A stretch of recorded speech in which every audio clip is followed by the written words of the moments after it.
Dear teachers, welcome to JS and English Learning. We are with the famous radio talk by E.M. Forster titled Tolerance. And in this essay, E.M. Forster speaks about the importance of tolerance in post-war world. After the World War I and World War II, there was lot of Cold War that existed between people. மக்களிடையே ஒரு பனிப்போர் நிகழ்ந்தது. நம்ம சாதாரணமாக போர் அப்படின்னா அது உண்மையாலுமே அது வெறுப்பின் வெளிப்பாடு. ஓகே, ஒரு நாடு இன்னொரு நாடு பிடிக்கல அப்படின்னா என்ன பண்றாங்க அப்படின்னா போர் முழக்கம் இருக்கு, அப்புறம் போர் போயிடுறாங்க. ஆனா போர் இல்லாமலே ஒரு சில நாடுகளுக்கு இடையே ஒரு காழ்ப்புணர்ச்சி இருக்கு. அதை தான் நம்ம என்னன்னு சொல்றோம் அப்படின்னா கோல்டு வார். இந்த மாதிரி கோல்டு வார் எக்ஸிஸ்ட் பண்ணிக்கிட்டு இருக்கும் பொழுது எந்த வேர்ட்யூ யூஸ் ஆகாது அப்படிங்கிறாரு. எந்த வேர்ட்யூ யூஸ்ஃபுல்லா இருக்காது? லவ் அப்படிங்கிறது யூஸ்ஃபுல்லா இருக்காது. ஆனா காமன் அண்டர்ஸ்டாண்டிங் என்ன அப்படின்னா, people believe that love will be useful for reconstructing the war torn world. யுத்தத்தினால் நிலை குலைந்து இருக்கக்கூடிய அந்த உலகத்தை மறுசீரமைத்து மீண்டும் கட்டி எழுப்பக்கூடிய முயற்சியில் அன்பு பயன்படும் என்று ஒரு தப்பான புரிதல் இருக்கு. இவர் என்ன சொல்றாரு, வெகுஜன மக்கள் அப்படி நம்பினா நான் நம்பணும்னு அவசியம் இல்லை. என்ன பொறுத்த மட்டும் அன்பு என்பது ரொம்ப பர்சனலான ஒரு வர்ச்சு. இந்த மாதிரி பப்ளிக் ஸ்பேஸ்ல தேவையான வர்ச்சு வந்து டாலரன்ஸ் அப்படின்னு சொல்லிட்டு அதுக்கு ஒரு அனெக்டோட் சொல்றார். என்ன அப்படின்னு கேட்டீங்கன்னா, during World War II, Britain was very badly affected by the German troops. அப்ப பர்டிகுலரா இது ஜெனரல் தானே சார் அப்படிங்கும்போது பர்சனலா சொல்றார். ஏன் நான் ஜெனரலா பேசணும், பர்சனலா பேசுறேன். I had a very ugly flat. என்னுடைய வீடு வந்து ரொம்ப சூப்பரான வீடுலாம் சொல்ல மாட்டேன், லக்ஸூரியஸான வீடு, சொபிஸ்டிகேட்டடான வீடுன்னு சொல்ல மாட்டேன், ரொம்ப பார்க்கறதுக்கே அசிங்கமா இருக்கும். அந்த மாதிரி ஒரு வீட்டில் தான் வாழ்ந்தேன். ஆனா அது என்னுடைய வீடு, அது என்னுடைய சொர்க்கம். ஆனா அந்த வீட்டுக்கு பாதகம் விளைவித்தது யாரு? German troops. அண்ட் அந்த பர்டிகுலர் ஜெர்மன் ட்ரூப்ல ஒரு பர்டிகுலர் சோல்ஜர் ஏதோ ஒரு கண்ணாடி உடைச்சிருப்பான்னு வச்சுக்கோங்களேன். இப்ப என்ன சொல்றாரு, after war the countries they were actually shaking hands. The Prime Minister of Great Britain and maybe the Prime Minister of Germany or President of Germany என்ன பண்ணியிருப்பாங்க, ஒரு பீஸ் ட்ரீட்டி வந்தபோது ஹேண்ட் ஷேக் பண்ணியிருப்பாங்க, ஷீக் ரப் பண்ணியிருப்பாங்க. ஆனால் ஓகே, இப்ப என்ன பிரச்சனை வருது?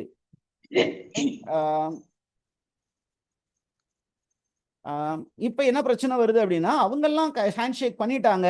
But do you think that they love each other அப்படிங்கும்போது I don't think they love each other.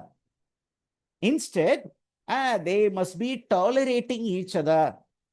இந்த லவ் அப்படிங்கிறது பாசிபிலிட்டி இல்ல. அப்ப என்ன சொல்றாரு, I can't love the German who damaged my property, but what I can do is I can tolerate them.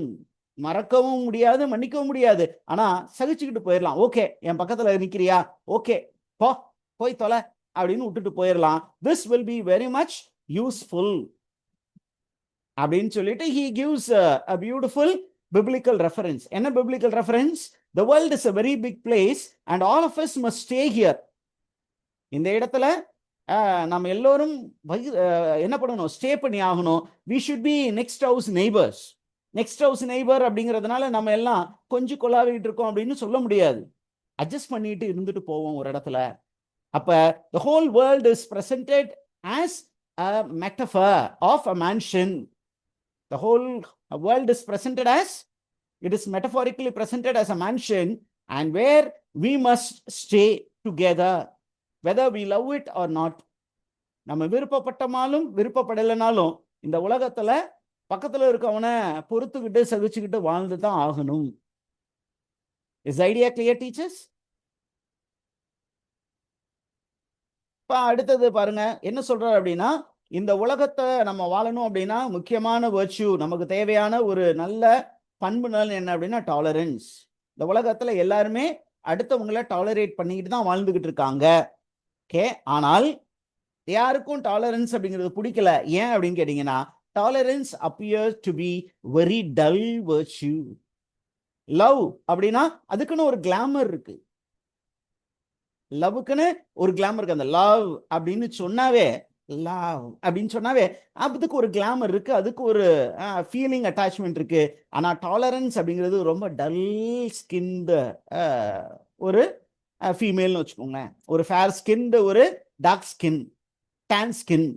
அப்ப dark ஒரு fair skin அப்படின்னா அதுக்கு உள்ள வேல்யூ ஒன்று இருக்கு, அந்த உலகம் பார்க்கறது ஒன்று இருக்கு. அதுவே ஒரு டல் ஸ்கின் அல்லது டேன் ஸ்கின்னா இருந்தா அந்த டேன் ஸ்கின் கேர்ளை பார்க்கறதுக்கு ஒரு அப்ரோச் இருக்கு. இப்ப இந்த difference is there between the way the world looks at these two virtues. அதே நேரத்தில் என்ன சொல்றாங்க அப்படின்னா, the common understanding is that tolerance appears to be a shameful act. ஒரு ஆண்மை இல்லாதவன் தான் சார் மற்றவனை பொறுத்து போகணும். ஒரு வீரன் ஆண்மை உள்ளவன் என்ன பண்ணுவான்னா, எதிரியோடு மல்லுக்கு என்ன பண்ணுவான், நேருக்கு நேர் நின்று பல்லுக்கு பல் கண்ணுக்கு கண் அப்படின்னு சொல்லுவான். அப்ப நீ ஆம்பளையா இல்லையா? It's a manly virtue to fight, to go as a militant, but when you tolerate, you are considered to be a coward. Why don't you fight அப்படிங்கிற மாதிரி ஒரு ஜெனரல் அண்டர்ஸ்டாண்டிங் இருக்கு அப்படிங்கிறார். இன்னொரு விஷயம் என்ன சொல்றாரு அப்படின்னு கேட்டீங்கன்னா, காமனா என்ன சொல்றாரு அப்படின்னு கேட்டீங்கன்னா, tolerance is sometime looked at to be very boring and unheroic act. எவ்வளவு நாளைக்கு சார் பொறுத்து போறது, எவ்வளவு நாளைக்கு பொறுத்து போறது, வாங்க போய் ஒரு கை பார்த்துருவோம், அப்பதான் சார் ஒரு ஹீரோ, நம்ம ஏன் இப்படி பொறுத்து பொறுத்து போகணும் அப்படின்னு ஒரு காமனான அண்டர்ஸ்டாண்டிங் இருக்கு. அப்ப என்ன சொல்றாரு அப்படின்னு கேட்டீங்கன்னா, tolerance is not very dramatic, whereas love, courage and revolution are highly dramatic qualities. Did you get that, teachers? What are highly dramatic qualities? எதெல்லாம் dramatic qualities? எதெல்லாம் நாடகம் போடுதோ அதுதான் மக்களுக்கு பிடிக்கும். ஓகே, அப்படிதானே டீச்சர்ஸ்? இப்ப இருக்க கரண்ட் சிச்சுவேஷன் வச்சு பாத்தீங்கன்னா உங்களுக்கு புரியும். You can connect it with many things. யாரெல்லாம் நாடகம் போடுறாங்களோ, நாடகம் போடுறவங்கள உலகத்துக்கு ரொம்ப ரொம்ப பிடிக்கும். யதார்த்தமா இருக்கிறவங்கள கொஞ்சம் ஒரு கொஸ்டின் மார்க் கூட வச்சிருப்பாங்க. ஏன் இப்படி ரொம்ப யதார்த்தமா இருக்கிற மாதிரி இருக்கானே, இவனை நம்ப கூடாது. நாடகம் போடுறவங்கள உடனே நம்பிடுவோம். ஓகே, இது ஜெனரலான அண்டர்ஸ்டாண்டிங். இதே விஷயம் தான் டாலரன்ஸுக்கு. நாடகம் போட தெரியாது, அதுக்கு வெளிவேடம் போட தெரியாது. It is just about putting up with people of different skin colour, putting up with people of different habits, putting up with people of different political stand. Whether you like it or not, you just put up with those people. And this tolerance is a domestic quality. It is a domestic quality. இதுதான் ரொம்ப ரொம்ப தேவைப்படுது இந்த உலகத்திற்கு அப்படின்னு சொல்றார். இன்னொரு நமக்கு என்ன சொல்றாரு அப்படின்னு கேட்டீங்கன்னா, டாலரன்ஸோடு எது சேர்ந்து இருக்கிறது இல்லை அப்படின்னா, பேஷனும் ஐடியலிசமும் சேர்ந்து இருப்பதில்லை. ஆனா லவ்வோடு பேஷன் பின்னி பிணைந்து கிடைக்கிறது. அண்ட் இன்னும் ஒரு ஸ்டெப் போய் என்ன சொல்ல போறாரு பாருங்க. இந்த உலகத்துல பெரிய அளவுக்கு டாலரன்ஸை பத்தி யாரும் அட்வொகேட் பண்ணல. Particularly he is speaking about the west. The western வேர்ல்டுல லவ் பத்தி நிறைய பேர் பேசியிருக்காங்க. Particularly he is going to speak about saint Paul. Saint Paul கேள்விப்பட்டிருக்கீங்களா? Roman Catholic church is built on two great apostles. இன்னைக்கு உலகம் முழுதும் கத்தோலிக்க திருச்சபை, கத்தாலிசிசம் பரவி இருக்கு அப்படின்னா அதுக்கு ரெண்டு பேர் காரணம். ஒன்னு வந்து Saint Peter, the other one is Saint Paul. Saint Peter, his name is considered to be rock. இயேசு சொன்னாராம் என்ன அப்படின்னா, பேதுரு நீ பாறை, இந்த பாறையின் மீது எனது திருச்சபையை கட்டுவேன். இந்த பாறையின் மீது என் திருச்சபையை கட்டுவேன். அவர் அந்த இடத்துல இருந்தாரு, குத்துக்கல் மாதிரி ஸ்ட்ராங்கா இருந்தாரு. இன்னொருத்தர் என்ன பண்ணாருன்னா, இந்த கிறிஸ்டியன் ஃபெய்த்தை ஏறக்குறைய வெஸ்டர்ன் வேர்ல்டு ஃபுல்லா பரப்புன ஒரு பெருமை யாருக்கு உண்டு அப்படின்னா செயின்ட் பாலுக்கு உண்டு. ஒரு யூதராக இருந்து கிறிஸ்துவால் ஆட்கொள்ளப்பட்டு கிறிஸ்தவனா மாறினவர் என்ன பண்ணாரு அப்படின்னா பல இடங்களுக்கு போய் கிறிஸ்துவை பற்றி என்ன பண்ணாரு, போதித்தாரு. அவரு என்ன பண்றாரு அப்படின்னா in a letter to Romans, sir நான் பைபிள் டீச் பண்ணல அதையும் சொல்லிடுறேன், என்ன சார் வந்து பைபிள் டீச் பண்ற மாதிரி இருக்கே அப்படின்னு, அந்த டெக்ஸ்ட்ல என்ன இருக்கோ அதை டீச் பண்றேன். ஏன் அப்படின்னா ஏன் செயின்ட் பால் இந்த இடத்துல கொண்டு வந்திருக்காருன்னு உங்களுக்கு புரியணும், அந்த பேக்ரவுண்ட் தான் சொல்லிட்டு இருக்கேன். Okay, Saint Paul in letter to Romans speaks about the importance of love.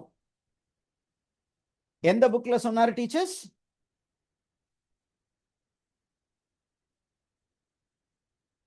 என்ன புக்கு? நிறைய லெட்டர்ஸ் எழுதியிருக்காரு. அதுல there is a book called okay, Letter to Romans. Are you with me? அந்த ரோமன்ஸ் அப்படிங்கிற அந்த ரோமையர்களுக்கு எழுதப்பட்ட நிருபம். அதுல பாத்தீங்கன்னா அவர் என்ன பண்றாரு அப்படின்னா he speaks about the greatness of love. அப்ப லவ் பத்தி பயங்கரமா சொல்றாரு.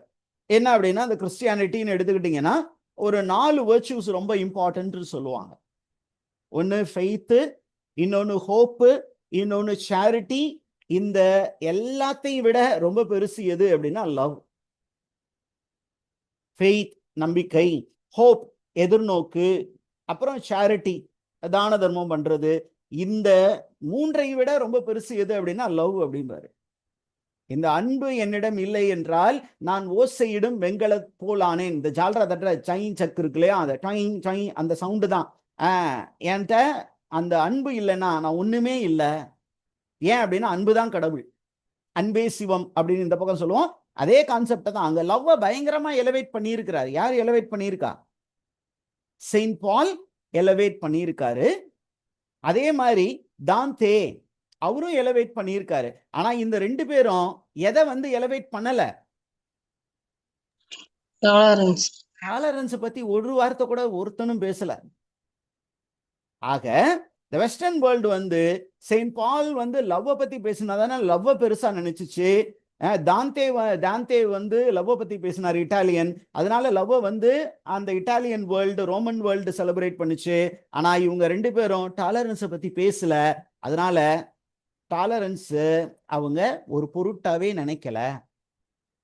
ஆனால் ஈஸ்டர்ன் வேர்ல்டுக்கு வந்தீங்கன்னா அப்படியே எங்க இருந்து வெஸ்ட்ல இருந்து ஈஸ்டுக்கு வர்றாரு. யார் வர்றா?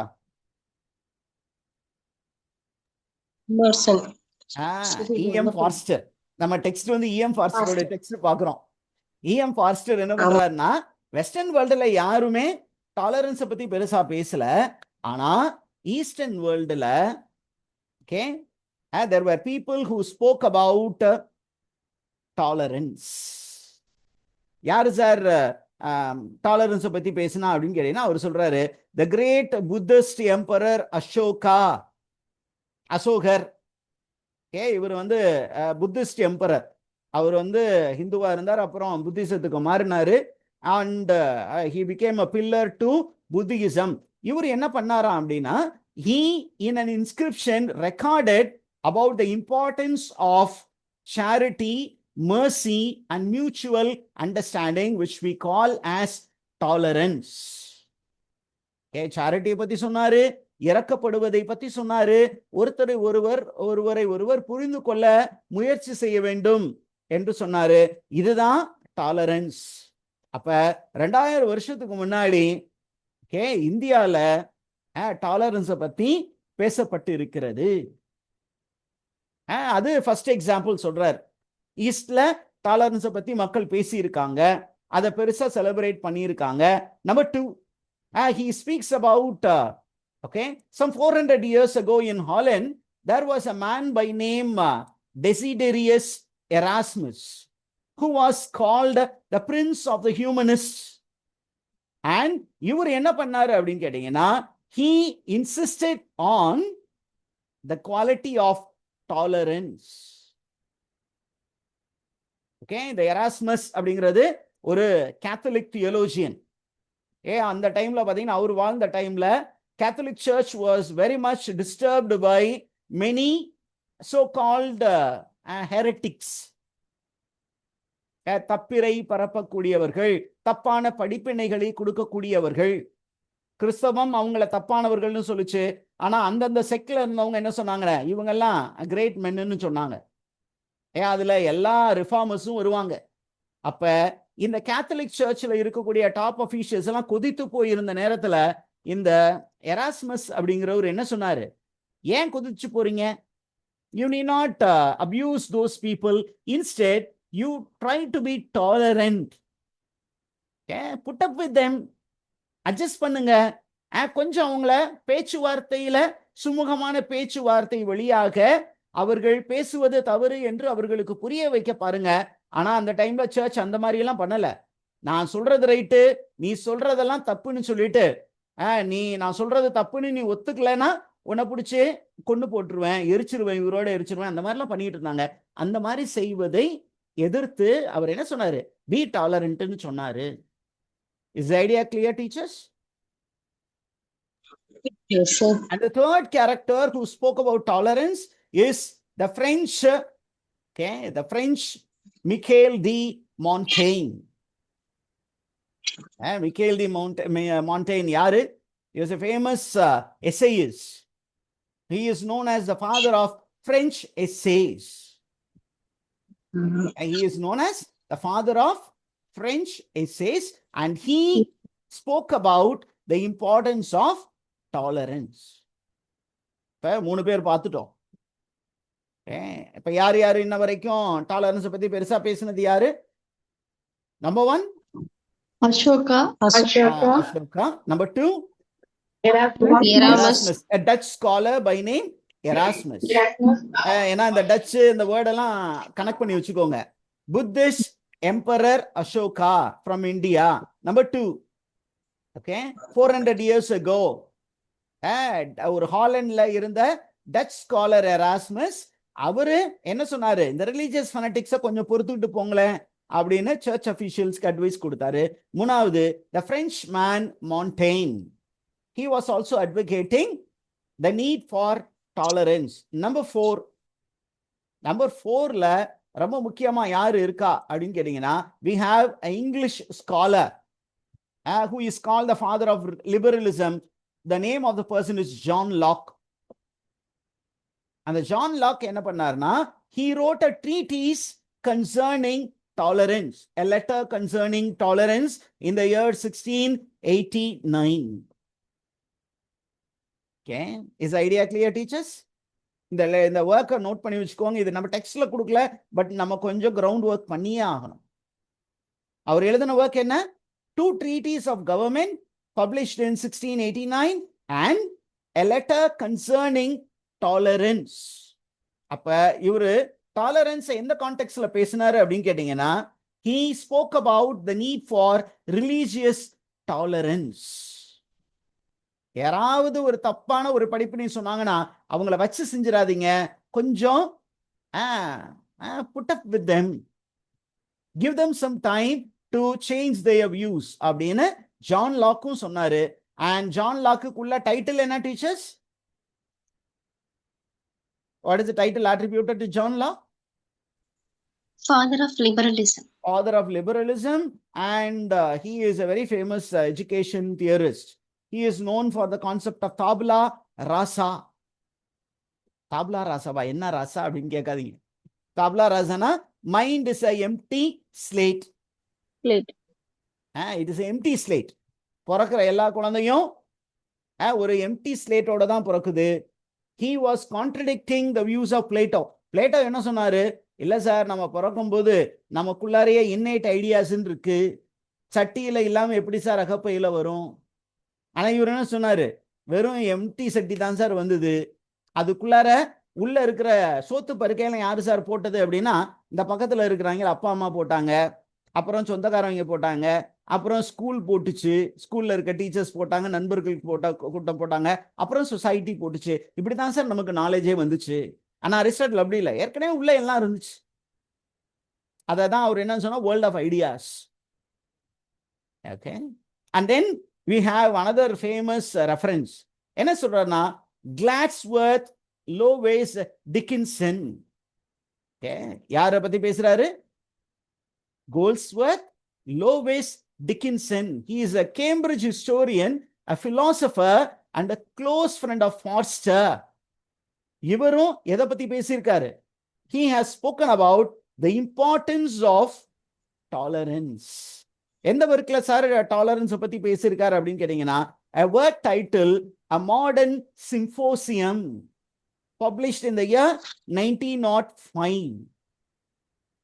And இந்த ஒர்க்கை பேஸ் பண்ணி தான் E.M. Forster டாலரன்ஸை பத்தி அவர் பேசுறாரு. He considers this work, A Modern Symposium, to be the Bible of tolerance. ஓகேவா டீச்சர்ஸ்? இங்கே இருக்கு மாடர்ன் சிம்போசியம் அப்படிங்கிற அந்த ஒர்க் என்னன்னு சொல்றாரு E.M. Forster? He calls it as a Bible of tolerance. Okay, அதற்கப்புறம் ஜெர்மனிக்கு வரார். ஜெர்மனியில ஒரு ஃபேமஸான ஒரு ரைட்டர் இருந்தாரு சார். யாரு அப்படின்னா, இட் இஸ் ஃபாஸ்ட், கதே. அந்த ஃபாஸ்ட் அப்படிங்கிற ஒரு ஒர்க் எழுதினார்ல, கதே. இந்த கதே அப்படிங்கிறவரும் எதை பத்தி பேசியிருக்காரு? டாலரன்ஸை பத்தி பேசியிருக்காரு. ஏன்னா நேசி பேக்ரவுண்ட்ல டாலரன்ஸ் எவ்வளோ இம்பார்ட்டன்ட் அப்படின்னு நம்ம கிட்ட சொல்லிட்டு அப்படியே இந்த டாலரன்ஸ் அப்படியே எலவேட் பண்ணிக்கிட்டே வர்றார். எலவேட் பண்ணும்போது என்ன சொல்றாரு? Tolerance is a salvific virtue. மீட்புக்கான ஒரு பண்பு நலன். இந்த உலகத்துல நாம் மீட்கப்பட வேண்டும். இந்த மாதிரி ஒரு இக்கட்டான சூழ்நிலை இருக்கு இந்த உலகத்துல. ஒரு இட் இஸ் a mixture, ஒரு ஃப்ரூட் மிக்சர் மாதிரி இருக்குது. இந்த ஃப்ரூட் மிக்சருக்குள்ளார எப்படி சார் நம்ம வாழ்றது அப்படின்னு கேட்டீங்கன்னா, நீங்க இதுல இருந்து மீண்டு வர வேண்டும் என்றால், இந்த மக்களோடு நல்ல உறவோடு இருந்து இதெல்லாம் நல்லபடியா வாழ்ந்து எல்லாரையும் அரவணைத்து வழி நடத்தி நீங்க உங்க வாழ்க்கைய கடைசியா முடிச்சு விண்ணகம் போகணும்னா உங்களுக்கு எந்த வர்ச்சு தேவைப்படுது? டாலரன்ஸ் என்பது தேவைப்படுது. நவ் என்ன சொல்ல போறாரு? டாலரன்ஸ் பத்தி சொல்லிட்டு என்ன சொல்றாரு? இப்ப இந்த உலகத்துல இருக்க சூழ்நிலைய பத்தி நான் 2 ரிமார்க்ஸ் கொடுக்க போறேன். என்ன அப்படின்னா, இந்த உலகத்துல ஏன் டாலரன்ஸ் இருக்கணும் நான் சொல்லிக்கிட்டே வரேன். ஆனா நாம் வாழக்கூடிய உலகத்துல என்னதான் இருக்கு அப்படின்னா, இன்டாலரன்ஸ் தான் இருக்கு. இன்டாலரன்ஸ்க்கு இன்னொரு பேரு he names it as fanaticism. மக்களிடம் என்ன இருக்கு? இன்டாலரன்ஸ் இருக்கு. அந்த இன்டாலரன்ஸுக்கு இவரு கொடுக்கிற பேரு ஃபெனட்டிசிசம். ஃபெனட்டிசிசம்னா எக்ஸ்ட்ரீம் ஐடியாலஜிஸ். நான் வெள்ளை அப்படின்னா கருப்பு இனமே மோசம், நான் கருப்புனா வெள்ளை இனமே மோசம், அவங்க தான் என்னுடைய மூதாதையர்களை அடிமைகளாக வைத்திருந்தார்கள் அப்படின்னு எக்ஸ்ட்ரீம் ஸ்டாண்ட் பாயிண்ட் எடுக்கிறது. This is called the evil of racial prejudice. It is called racial prejudice. இந்த racial prejudice எதனால வருது அப்படின்னு சொல்லும்போது அவர் ரொம்ப தெளிவா சொல்றாரு. It is because of the psychological disturbance. It is because of the psychological disturbance. What is the psychological disturbance அப்படின்னா, நான் தான் நல்லவன், நான் மட்டுமே நல்லவன் அப்படிங்கிற ஒரு மமதை, the pride that makes you prejudiced towards others or intolerant towards the other. Okay, the second important thing is tolerance is not same as weakness. Let me tell you clearly. அப்படின்னு அவர் சொல்றாரு. என்ன சொல்றாரு? டாலரன்ஸையும் வீக்னஸ் அப்படிங்கிற 2 வேர்டையும் சினோனிம்ஸா பயன்படுத்துறாங்க. It is not the case. Tolerance is not weakness, it is a strong quality. இன்னொருத்தரை நீங்க சகிச்சுக்கிட்டு போறதுக்கு நீங்க ரொம்ப ஸ்ட்ராங்கான பர்சனா இருக்கணும். புரியுதுங்களா டீச்சர்ஸ்? அப்ப டாலரன்ஸ்னா என்ன அப்படின்னா தெளிவா சொல்றாரு. Tolerance is putting up with people, whereas weakness is giving in to others will. giving in. சரி, என்ன வேணும் பண்ணிட்டு போங்க, என்ன அடிக்கிறதுனா அடிச்சுக்கிட்டே இருங்க. அதை தான் பழமொழியா நம்ம ஊர்ல சொன்னாங்க. கொட்டுறவனுக்கு கொட்ட குனியறவன் முட்டாளு, குனிய கொட்டுறவன் முட்டாளு. எப்படி ஏன் கொட்ட விடுற மாப்பிள்ள? நீ கொட்டக்கூடாது. ஏன் என்ன கொட்ட அப்படின்னு எதிர்த்து கொஸ்டின் கேட்கணும். கேட்டீங்கன்னா You are trying to tolerate with somebody. Questioning is not bad. Question பண்றதுக்கு உங்களுக்கு என்ன வேணும்? துணிச்சல் வேணும். Which means you are asserting your identity. At the same time, you are respecting others' identity. திருப்பி என்ன சொல்றாரு? ஃபைனல் ஐடியாவுக்கு போறாரு. என்ன? ஏற்கனவே சொன்ன ஐடியா தான். என்ன idea? Same Psalm 127. Psalm number 127, verse 1. Except the Lord build the house, they labor in vain that build it. In the tolerance ஓட உதவி இல்லாமல், tolerance is a God sent virtue for public reconstruction, for the reconstruction of the society. இந்த சமூகத்தை கட்டி எழுப்புவதற்கு நமக்கு கடவுள் ஒரு துணையாக ஒரு virtue அனுப்பிச்சிருக்கிறார். என்ன virtue? டாலரன்ஸ். இல்ல சார், எனக்கு டாலரன்ஸ் வேணாம். டாலரன்ஸ் உடைய உதவி இல்லாமலே நான் இந்த சமூகத்தை கட்டி எழுப்புவேன், இந்த சிவிலைசேஷனை மீண்டும் மீண்டும் உருவாக்குவேன் அப்படின்னு நீங்க நினைச்சீங்கன்னா அது சாத்தியமே இல்லை. சொல்லி முடிச்சுட்டு என்ன சொல்றாரு? இப்படி டாலரன்ஸோட உதவியோடு தான் நம்ம ரீகன்ஸ்ட்ரக்ட் பண்ண முடியும், டெவலப்மெண்ட்டை முன்னெடுத்து செல்ல முடியும். அப்படி டாலரன்ஸோடு உதவியோடு நீங்க வீடை கட்டி முடிச்சீங்கன்னா என்ன நடக்கும்? Automatically love will step in.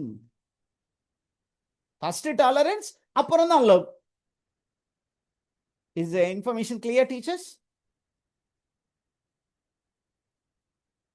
அப்ப லவ் உள்ள வரணும்னா எது ஃபர்ஸ்ட் உள்ள ஃபுல்லா ஃபர்ஸ்ட் என்டர் ஆகணும்?